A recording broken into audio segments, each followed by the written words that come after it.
El pasado viernes 13 por la noche comenzaron a fluir las noticias de diversos ataques terroristas en París, una de las ciudades más emblemáticas y amadas de Occidente.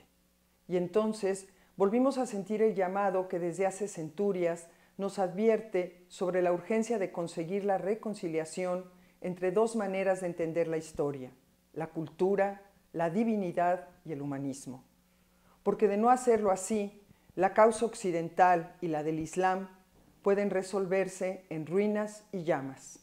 Un trozo de metal, un poco de pólvora, un mecanismo detonador, el deseo de matar y luchar, un enemigo real o inventado, la intolerancia, las ganas de aterrorizar a un pueblo o a un Estado, la voluntad de imponer nuestras razones o visiones del mundo. Todo eso establece entre nosotros una sorpresa, sospechas y sospechosos, violencia y violentos, comunicados y comunicantes, rumoros y rumorófilos, política y politología, las sociedades y los pueblos que se desgarran y se enfrentan.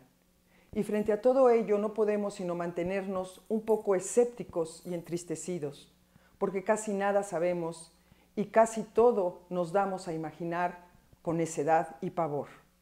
Porque la violencia desatada, el detonar de balas y explosivos, viene a ser una provocación para llevarnos a una escalada del odio e intolerancia.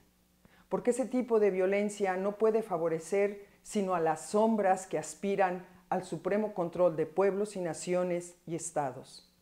Y porque bajo esa lógica seguramente hay escritorios y despachos, líneas telefónicas y de radio, satélites y previsiones, consignas y proyecciones políticas, teorías económicas y grandes razones de las altas finanzas internacionales que en mayor o menor medida podrían explicar los recientes hechos parisinos.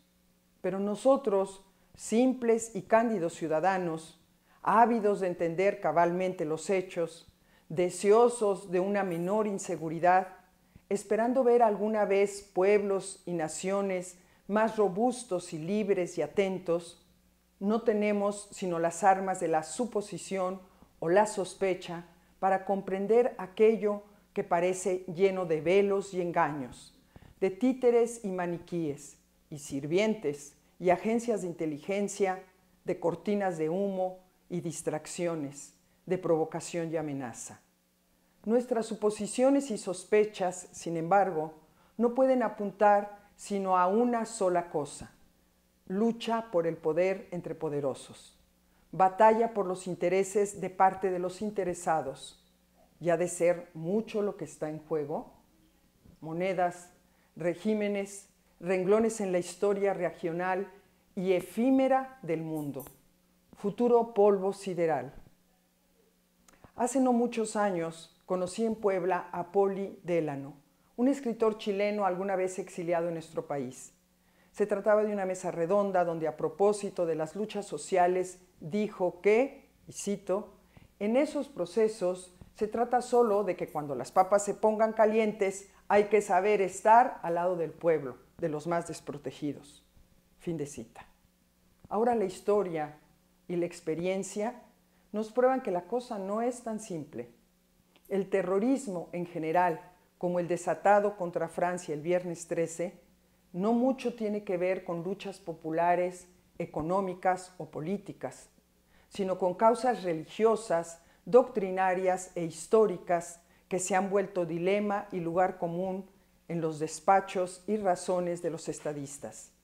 Y ante los estadistas pesan las razones de Estado: control de regiones y pueblos y recursos, por ejemplo, no las del ciudadano común, un salario justo, por ejemplo.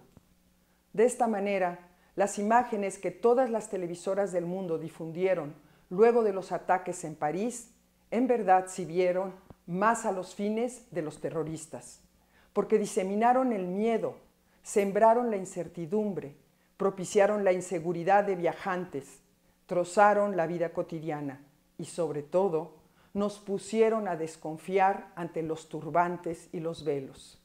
Y tal es una de las principales ponderaciones que deberíamos hacer al respecto. Por mi parte, me niego a desconfiar de turbantes y velos.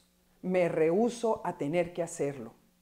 Porque siendo el pueblo, no debemos dejar que otros nos acobarden o nos amenacen, que nos pongan en situación de rehenes o de bobos ignorantes, porque sabemos lo que la vida debería ser para todos, ni balas ni pólvora contra el prójimo, ni explotación ni miseria contra el semejante.